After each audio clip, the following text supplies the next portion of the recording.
7 candidates have qualified for tonight's presidential primary debate, meeting the criteria established by the Democratic National Committee. All are seeking the Democratic Party's nomination for President of the United States. Tonight, for the first time, you can experience the debate with live real-time updates on Apple News, watching on your iPhone too. And there you'll also find the candidates and where they stand on the issues. And we want to hear from you tonight. If you hear something during the debate, have a question or follow-up, send your suggestions on the Apple News live feed, and our team will be pouring through it all. We are excited to be here on the beautiful campus of St. Anselm College, home of the Hawks, and home also of our 4 debates, the last 4 presidential elections. And here in the Sullivan Arena, we are joined by a live audience of 1,400 people, most invited by the Democratic National Committee, and of course, some of the brightest minds of the student body here. A little later, we'll be joined by news anchor Monica Hernandez and political director Adam Sexton from our partner WMUR with questions that are especially important to the voters here in New Hampshire.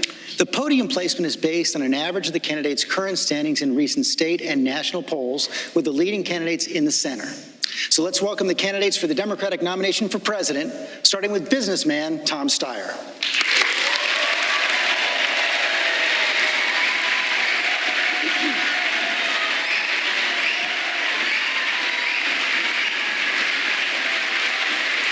Minnesota Senator Amy Klobuchar.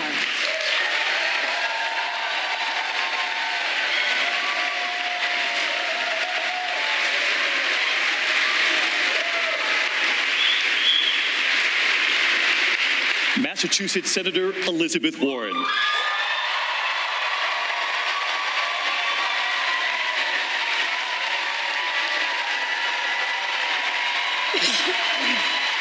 Former Vice President Joe Biden.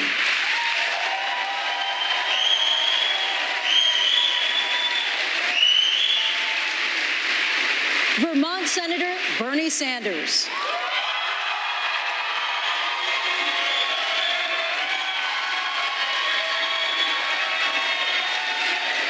Former South Bend, Indiana Mayor Pete Buttigieg.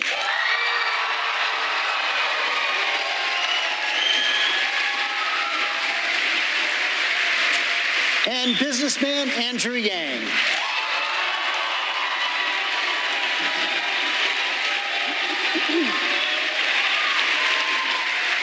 Ladies and gentlemen, tonight's Democratic candidates for President of the United States.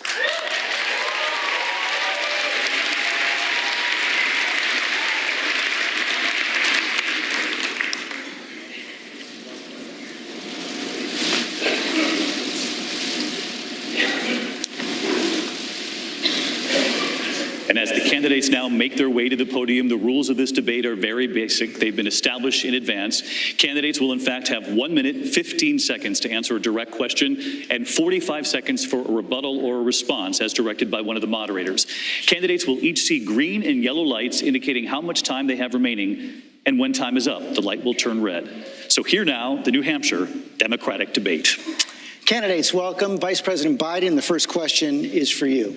In the last few days, you've been saying that Democrats will be taking too big a risk if they nominate Senator Sanders or Mayor Buttigieg, but they came out on top in Iowa. What risk did the Iowa Democrats miss? Well, they didn't miss anything. This is a long race. I took a hit in Iowa, and I'll probably take a hit here. Traditionally, Bernie won by 20 points last time, and usually it's the neighboring senators that do well. But I'm no matter what, I'm still in this for the same reason.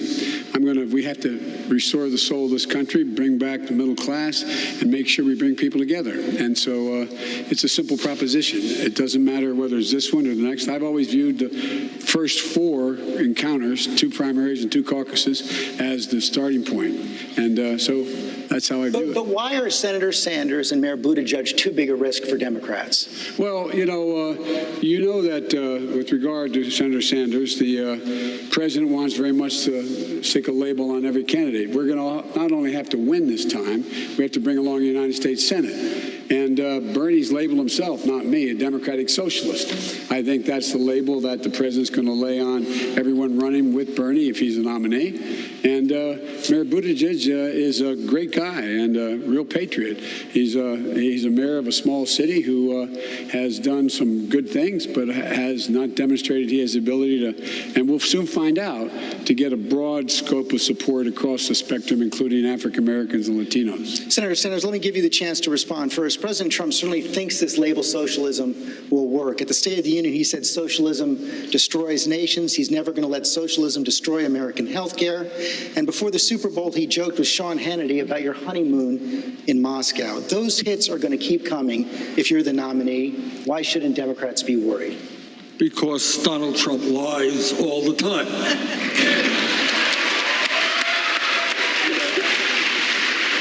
Doesn't matter what Donald Trump says. It's a sad state of affairs. It really is. People say terrible things about Joe. He has ugly, disgusting things about Elizabeth, about Amy, about anybody else who is up here.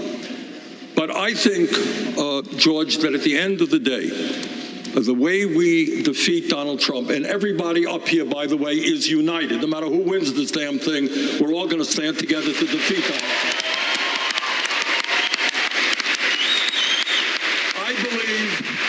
I believe that the way we beat Trump is by having the largest voter turnout in the history of this country.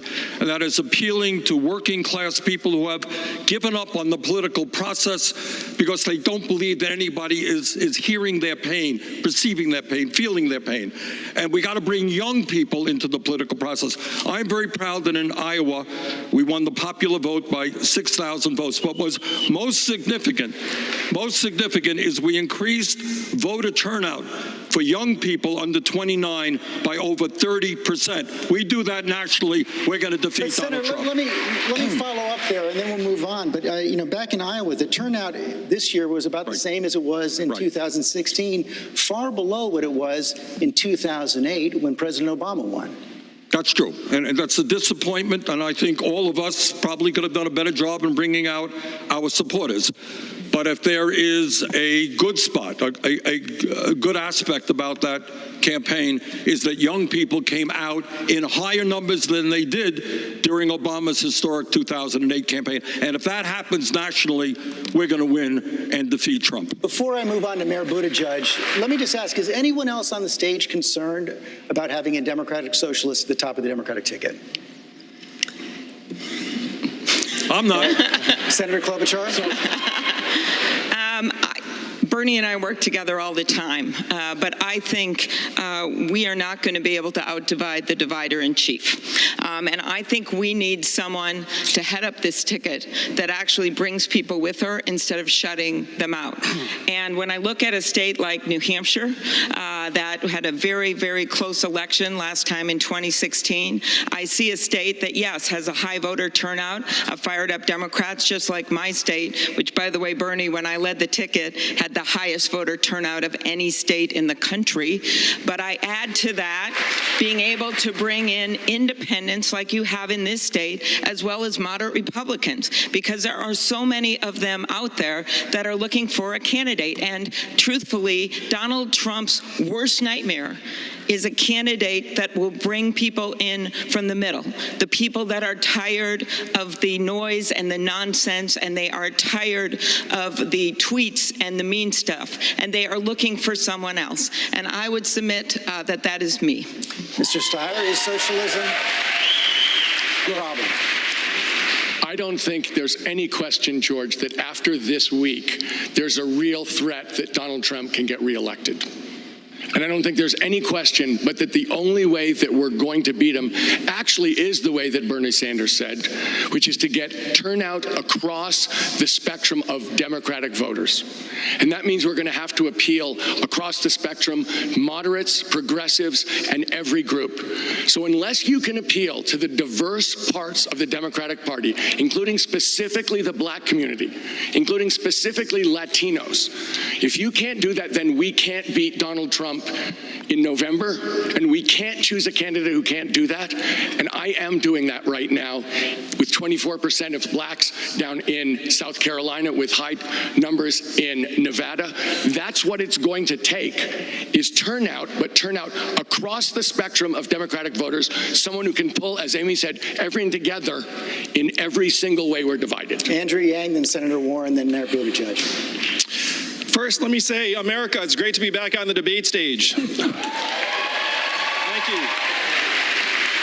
I'm so excited. I want to give every American 1,000